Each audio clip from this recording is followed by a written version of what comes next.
ED में 1 तारीख की एसओ की हमारा ड्यूटी में दिखाया गया है उसे, और पोस्टमार्टम की रिपोर्ट से 1 तारीख को हत्या हो चुकी है देर रात। 1 तारीख को एसओ की हमारा ड्यूटी में, 2 तारीख को भी एसओ की हमारा ड्यूटी में जीडी में, वहाँ की साउथ एसपी ने अपने मुंह से बोला था मैं, और 3 तारीख को वीआईपी ड्यूटी में है ये योगी जी के साथ। सर जो बंदा 1 तारीख को जो चला गया वो 1 तारीख को ड्यूटी कहाँ से कर रहा है, 2 तारीख को ड्यूटी कहाँ से कर रहा है, 3 तारीख को ड्यूटी क्या कर रहा है, जब पुलिस वालों ने उसे मारा है मिलके।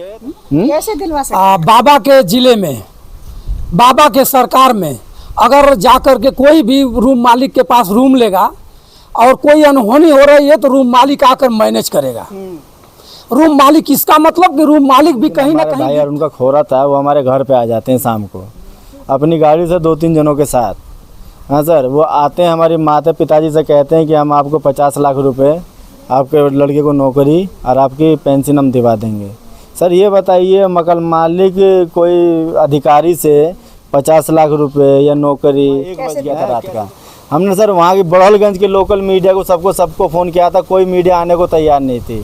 जो 1-2 मीडिया आने को आई भी वहाँ पे, वो सीधा थाने में बात करके सीधे चली गई अपने घर, हमसे किसी ने भी बात नहीं की। सर फ़ोटो ले लें, वो कह रहे हैं कि नहीं ये जांच का विषय, हम फ़ोटो लेने नहीं देंगे, थाने की कार्यालय की फ़ोटो लेने नहीं देंगे। कौन ये बात कहा? South SP. अच्छा, तो फिर हमने उसी समय सर एसएसपी को भी फ़ोन मिलाया गोरखपुर।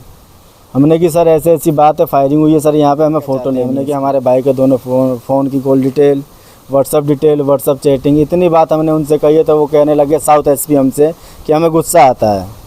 साउथ एसपी आपसे कहे कि गुस्सा आता है? हमें गुस्सा आता है। हमें गुस्सा आता है, अब ज़्यादा बोलोगे इस प्रकार से तो हम आपको जो लाभ मिलना होगा हम वो भी नहीं दिलवाएंगे। मैंने हड़का रहे थे। नमस्कार, मैं बंसराज और आप देख रहे हैं व्यक्ति भारत। मित्रों, मैं आज बलिया में हूँ।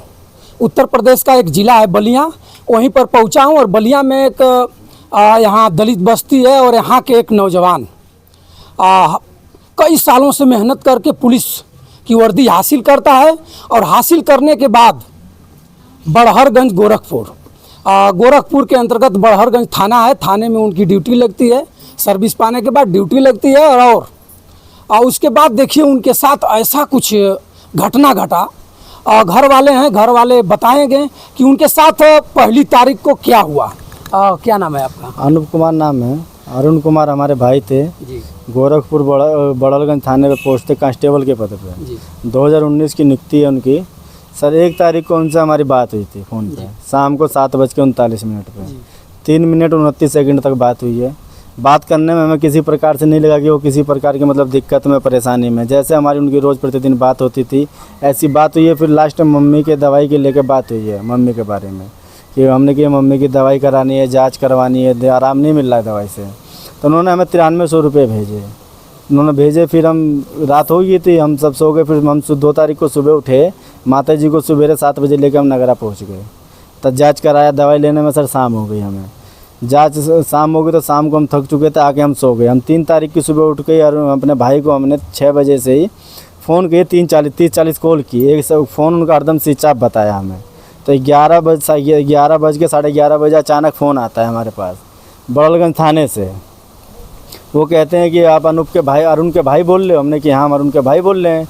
वो कहते हैं कि आपका भाई सुसाइड कर लिया, बड़हलगंज थाने पे आइए। सर जैसी हमारी स्थिति आनंद फानन में, हम जैसे हमारी स्थिति थी उस समय अपनी प्राइवेट हम गाड़ी करके, हमारे 2-4 भाई थे, चाचा थे हमारे साथ। हम सीधा से उनकी पुलिस की लोकेशन से उनके आवास पे पहुँचे, प्राइवेट आवास पे जहाँ हमारा भाई रहता थे। यानी थाने से अलग हट करके आवास लिए थे? प्राइवेट आवास पे रहते थे सर। तो हम जैसे पहुँचे वहाँ देखा हमने कि ऊपर से नीचे तक पुलिस थी, एम्बुलेंस भी खड़ी थी वहीं पे। हम वहाँ पहुँचे, हम गए ऊपर, हमें पुलिस वाले ऊपर ले गए, 3 मंजिले पर रहते थे। हम ऊपर गए, हमने देखा कि हमने गेट पे से देखा, पुलिस हमें अंदर नहीं जाने दिया। पुलिस ने हमारे भाई के पास तक नहीं जाने दिया। हमने गेट पे से देखा कि पूरे रूम के अंदर ब्लड है। हमारे भाई को नीचे लिटा रखा है उन्होंने पहले से ही, हमारे पहुँचने से पहले। बस पुलिस वालों को इतनी जल्दी थी कि तुरंत ही जैसे हमारे पहुँचते गए उन्होंने किट में पैक करा, सीधा एम्बुलेंस में डाल के गोरखपुर के लिए रवाना कर दिया। हम सोचे कि कम से थाने पे तो पहले मिलेंगे, थाने पे जाएंगे, जब बात होगी तब ना कुछ जो होगा कुछ। हमने पुलिस वाले से वहीं पूछा कि ये ब्लड कहाँ से आया है इतना। तो वो कह रहे हैं कि जिनके छाले हो रहे थे, पैर में छाले फूटने से ब्लड निकला है। सर छाले फूटने से कोई ब्लड तो नहीं निकलता है, पानी निकलना चाहिए छालों में से। फिर हमने सर तो क्या आपने प्रशासन के लोगों से पूछा कि सुसाइड माने पंखे से लटके दिखे आपको? हाँ, वो कह रहे हैं कि आपके भाई ने आत्महत्या की है आपने आप लटक के, ये पुलिस का कहना था वहाँ पे। तो हम सर थाने पे आए, थाने चंद्रभान सिंह से बात हुई हमारी, एसओ जो थे थाना इंचार्ज। वो कह रहे हैं कि आपका भाई 1 तारीख को हमारे पास आए थे शाम के समय ड्यूटी में। उन्होंने हमसे कही कि तबीयत ख़राब है हमारी, हम दवाई लेने जा रहे हैं, दवाई लेके हम आराम करेंगे। तो वो कहते हैं कि ठीक है आप जाइए आराम करिए, जब आराम हो जाएगा तब आ जाना। तो सर ये बताइए, किसी एक जो प्राइवेट रूम में रहता है, थाना इंचार्ज है, परिवार है ना उनका एक, क्या पता तबीयत ज़्यादा ख़राब हो, उन्होंने ना 1 तारीख को पता करवाया ना 2 तारीख को पता करवाया उन्होंने तबीयत कैसी है कैसी नहीं है। वो कह रहे हैं कि हमने 3 तारीख को उनकी VIP ड्यूटी थी, तो जो उनके साथ रूम में एक आदमी जो रहता था, मतलब उनके रूम में जो वहाँ रहते हैं हमारे भाई, वही 2 कमरे छोड़ के 1 कमरे बाद तीसरे फ्लोर पे वो भी रहता था वहीं पे। अच्छा, उनके साथ में एक और पुलिस वाला बगल में हाँ रहता था। तो वो कह रहे थे कि उसे हमने थाने पे से भेजा कि जाके देखिए रूम में तो नहीं है। तो वो कह रहे हैं कि नहीं रूम में तो नहीं, वो रूम में बंद है। उन्होंने खिड़की पर से देखा कि लटका हुआ बताया उन्हें। तो उन्होंने मतलब जो हमें थाना इंचार्ज थे वो कह रहे हैं कि हमने पुलिस के मतलब अपने पुलिसों को भेज के तब पता करवाया। और इन्होंने पुलिस जो थाना इंचार्ज इन्होंने मीडिया में बयान दिया है कि उन्हें मकान मालिक ने बताया है कि घर के बाहर से बदबू आ रही है, जब मकान मालिक ने हमें बोला है जब पुलिस वालों को, तब पुलिस पहुंची है वहाँ। और हमसे जो थाना इंचार्ज थे ये बता रहे थे, और थाना इंचार्ज ये कह रहे थे कि आपका भाई का 2 सुसाइड नोट था, एक गेट के बाहर डाल रखा था उन्होंने मोड़ के, और एक अंदर था। तब उन्होंने हमें दोनों सुसाइड नोट दिखाया नहीं, एक ही दिखाया, अभी तक दिया कुछ नहीं है। उस पर लिखा क्या था सुसाइड नोट? सुसाइड नोट पर लिखा ये था, आज जो गलती हुई है उसके लिए खेद है। आज जो गलती हुई है उसके लिए खेद है। अब वो जबकि हमारे भाई की राइटिंग है नहीं, वो राइटिंग ऐसे लग रही जैसे कोई नर्सरी LKG का बच्चा लिखता है, इस प्रकार की राइटिंग है। हमारा भाई BCom फाइनल था, CCC का रखा था, वो उसकी राइटिंग हो ही नहीं सकती है। हमारे भाई की नोटबुक हमारे पास है घर पे।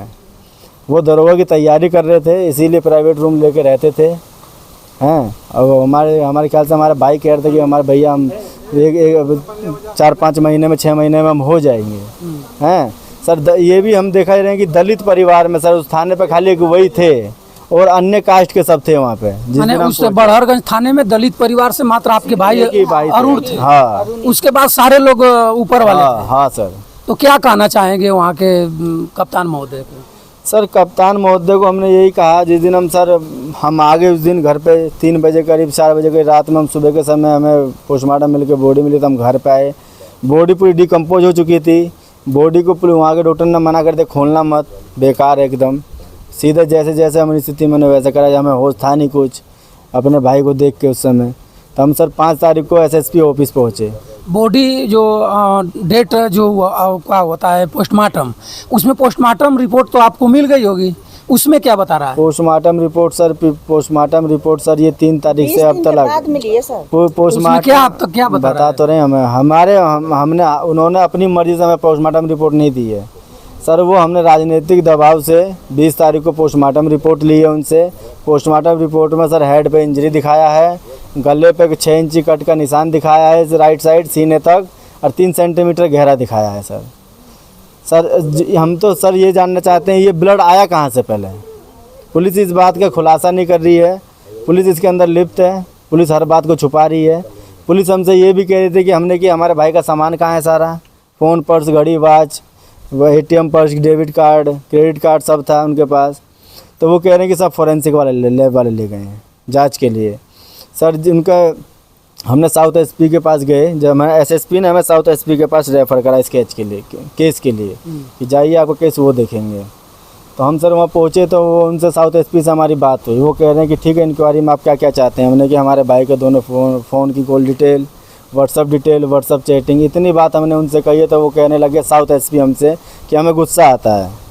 साउथ SP आपसे कहे कि गुस्सा आता है? हमें गुस्सा आता है। हमें गुस्सा आता है, अब ज़्यादा बोलोगे इस प्रकार से तो हम आपको जो लाभ मिलना होगा हम वो भी नहीं दिलवाएंगे। मैंने हड़का रहे थे। फिर उन्होंने हमें ये कह के बड़ौलगंज थाने पर रात में भेज दिया। हम बड़ौलगंज थाने पे पहुँचे, कुछ पुलिसकर्मी आपस में वहाँ बात कर रहे थे, क्या पता ये अरुण ने मौत सुसाइड जो 1 तारीख को यहाँ फायरिंग हुई है उस वजह से नहीं हुई है ना। अच्छा, थाने में फायरिंग भी हुई है? हाँ 1 तारीख को सर वहाँ फायरिंग हुई है। वहाँ के कुछ पुलिसकर्मी आपस में बात कर रहे थे, तब हमने सुना था। तो हमने यही जाके जब हम रात में उस दिन जब साउथ SP ने हमें बड़ौलगंज थाने भेजा, हम वहाँ पहुँचने के बाद हमने SO से सीधे बात की। हमने कि हमें अपना कार्यालय दिखाइए जहाँ सला घर है आपका। तो वो ठीक है चलिए देखिए, उन्होंने 2 पुलिस वालों को भेजा, जो इन्हें दिखा दीजिए। गए उन्होंने असला घर खोला, अंदर भी हमने देखा, बंद कर दिया असला घर। ठीक असला घर के गेट के सामने ऊपर छत पे ठीक फायरिंग का निशान था। उन्होंने हाथ से पुट्टी भरी हुई थी, वो पुट्टी का निशान अलग ही चमक आ रहा था एकदम, जो हाथ से पुट्टी भरी थी वो साफ नज़र आ रहा था। तो हमने एसओ से पूछा वहाँ के चंद्रभान सिंह से, हमने कि ये पुट्टी का निशान कैसा है? वो कह रहे हैं कि ये मरम्मत का काम चल रहा है। उन्होंने हमें तब भी नहीं बताया कि यहाँ फायरिंग हुई है, तो उन्होंने छुपाया उस बात को। तो वो कह रहे हैं कि ये मरम्मत का काम चल रहा है, जबकि बड़ौलगंज थाने की नई बिल्डिंग है। तो हमने उनसे ये भी कहा कि मरम्मत का काम तो एक जगह नहीं चलेगा, खाली एक जगह तो मरम्मत का काम होएगा नहीं। वो चुप हो गए इस बात को लेके। वो कह रहे हैं कि हमने कि ठीक है हमें इसकी फ़ोटो लेनी है। वो कह रहे हैं हम फ़ोटो लेने नहीं देंगे कार्यालय की। तो हमने उनसे कहा हम कार्यालय की फ़ोटो नहीं लेंगे, हमें खाली छत की फ़ोटो लेनी है। वो कह रहे हैं कि आप साउथ एसपी से बात कर लीजिए। हमने साउथ एसपी को फ़ोन मिलाया, हमने कि सर ऐसी ऐसी बातें यहाँ फायरिंग हुई है जो हमने आपसे बताई थी। वो कह रहे हैं कि हमने कि सर हमें छत की फ़ोटो चाहिए। वो कह रहे हैं ठीक है हम बड़ौलगंज थाने को फ़ोन करते हैं, वो कहते हैं वो आपको फ़ोटो लेने दें। तो वो उनसे बात होती है, तो जैसे थाना इंचार्ज फ़ोन मिला के वो था अपने कैबिन में, तो थाना इंचार्ज की वो अपने कैबिन से आधा घंटा बाहर निकल के बात करके आते हैं साउथ एसपी से। फिर वो कहते हैं कि हमसे कहते हैं थाना इंचार्ज की आप बात कर सकते हैं साउथ एसपी से।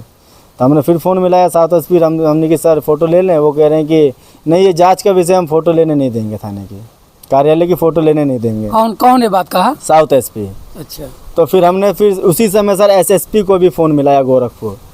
हमने कि सर ऐसी ऐसी बात है, फायरिंग हुई है सर यहाँ पे, हमें फ़ोटो लेनी है इसकी। तो वो एसएसपी भी कहते हैं कि ठीक है हम बड़ौलगंज थाने को फ़ोन करते हैं। 1 घंटा बीतने के बाद कुछ रिप्लाई नहीं मिला, तो हम फिर दोबारा हमने एसएसपी को फ़ोन किया। एसएसपी को फ़ोन किया, हमने किया सर हमें फ़ोटो लेनी है। वो कह रहे हैं कि नहीं ये जांच का विषय, इंक्वायरी होने के बाद आपको बता दिया जाएगा। हमने उनसे एसएसपी जी से ये तक कहा कि हम सर यहाँ से बगैर फ़ोटो हुए लिए हुए जाएंगे नहीं हम थाने से आज। तो वो कह रहे हैं कि आप थाने के बाहर बैठ के करोगे क्या?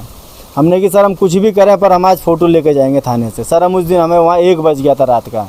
हमने सर वहाँ की बड़ौलगंज के लोकल मीडिया को सबको फ़ोन किया था, कोई मीडिया आने को तैयार नहीं थी। जो 1-2 मीडिया आने को आई भी वहाँ पे, वो सीधा थाने में बात करके सीधे चली गई अपने घर। हमसे किसी ने भी बात नहीं कही वहाँ पे सर। या एसओ साहब मीडिया वाले एसओ साहब से डर रहे थे क्या? अब सर अभी ये मीडिया वाले बताएंगे या एसओ साहब बताएंगे? मीडिया डर रही थी एसओ साहब से या एसओ डर रहे थे मीडिया साहब से? अब उसमें आप लोग क्या कर रहे हैं? सर इसमें हम यही, हमारे तो यही है सर, हम तो सर अभी हमें पुलिस से कोई मदद नहीं मिली है सर। हम योगी आदित्यनाथ मानने वाले योगी आदित्यनाथ कहना चाहते हैं कि सर हमें इंसाफ दिलाइए। जो इस केस के अंदर शामिल हो, हमारे भाई के अंदर जो भी इस केस के अंदर हो, उन्हें फांसी की सज़ा हो, उन्हें घर पर सर बिल्डोजर पड़े। जैसे आज हमारा परिवार पीड़ित परिवार आज रोड पर बिखरा हुआ है, उनका भी परिवार रोड पर रहे। मित्रों देखिए, वही ज़िला है बड़हरगंज गोरखपुर। गोरखपुर ज़िला है जहाँ की बाबा खुद को मुख्यमंत्री हैं, और बाबा का एक रसूख है, और बाबा का ही क्षेत्र है जो बड़हरगंज थाना है, और बाबा के ज़िले में ये सब हो रहा है।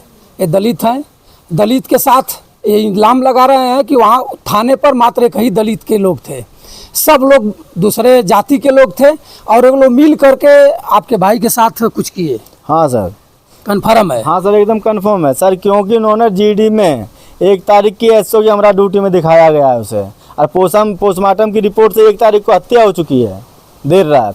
1 तारीख को एसओ की हमारा ड्यूटी में, 2 तारीख को भी एसओ की हमारा ड्यूटी में जीडी में, वहाँ की साउथ एसपी ने अपने मुंह से बोला था हमें, और 3 तारीख को वीआईपी ड्यूटी में है ये योगी जी के साथ। सर जो बंदा 1 तारीख को जो चला गया, वो 1 तारीख को ड्यूटी कहाँ से कर रहा है, 2 तारीख को ड्यूटी कहाँ से कर रहा है, 3 तारीख को ड्यूटी क्या कर रहा है? जब पुलिस वालों ने उसे मारा है मिलके, तो पुलिस वाले ने केस छिपाने के लिए हमें 3 दिन तक उनकी बॉडी को ऐसा सड़ाया गया है कि वो पहचान में नहीं आ पाए। सारे सबूत मिटा दिए सब। अरुण के क्या हम बहन है उनकी। आपसे अरुण से बात हुई थी इस समय? सर इधर तो नहीं बात हुई थी, 1 तारीख के उधर 2 दिन पहले बात हुई थी। क्या बात हुई थी? तो वो बात ऐसी नॉर्मली घर को लेके सभी अपने में सब यही। जिसे अरुण कुछ ऐसे ढंग से नहीं बता रहे थे कि जैसे उलझन टाइप लगे आपको? नहीं सर, ऐसी तो कोई बात ही नहीं थी। ऐसा उनकी बातों से कुछ लगा ही नहीं कि हाँ उनको कोई तकलीफ है या अरुण से कहीं किसी से अफेयर वगैरह कोई? नहीं सर, ऐसा कुछ नहीं। वो लड़का इस टाइप का था ही नहीं। वो लड़का सिर्फ पढ़ने लिखने में, वो तो हालांकि दरोगा की तैयारी कर रहा था, इसलिए उसने अपना प्राइवेट रूम लिया हुआ था कि ताकि हम ड्यूटी भी कर सकें, या समय मिले तो हम अपनी पढ़ाई भी कर सकें। तो वो सर ऐसा कैसे कर सकता है? उसको अपना पूरा परिवार देखना था, वो अपने भविष्य को देख रहा था। ये सब बातें वो ये नहीं है सर, ये सब गलत बातें हैं। रूम मालिक से आपसे कभी बात हुई कि नहीं? नहीं सर, आज तक हमारी उनसे कभी बात नहीं हुई। रूम मालिक शायद आए भी थे, बता रहे हैं। हाँ, हम बता रहे हैं सर। जिस दिन सर ये 3 तारीख को ये सर हादसा हुआ है, रूम मालिक हमें 4 तारीख से फ़ोन करने लगे हैं कि अपने भाई का सामान खाली कर लीजिए, यहाँ से ले जाइए, घर से बदबू आ रही है। किराएदार हमारे भाग रहे हैं, हमें हवन पूजन कराना है, हमें हांगकांग जाना है, हमारा 13 तारीख का टिकट है। सर टालते टालते वो 7 तारीख को, जिस दिन हमारे भाई और उनका खोरा था, वो हमारे घर पे आ जाते हैं शाम को अपनी गाड़ी से 2-3 जनों के साथ। हाँ सर, वो आते हैं, हमारी माता पिताजी से कहते हैं कि हम आपको 50 लाख रुपए, आपके लड़के को नौकरी और आपकी पेंशन हम दिवा देंगे। सर ये बताइए, मकान मालिक कोई अधिकारी से 50 लाख रुपए या नौकरी कैसे दिलवा सकता है? कैसे दिलवा सकता है? बाबा के जिले में, बाबा के सरकार में अगर जाकर के कोई भी रूम मालिक के पास रूम लेगा और कोई अनहोनी हो रही है तो रूम मालिक आकर मैनेज करेगा। रूम मालिक, इसका मतलब कि रूम मालिक भी कहीं ना कहीं लिप्त है। रूम मालिक का कैमरा खंगाला जाए, कहीं ना कहीं कुछ दोष है।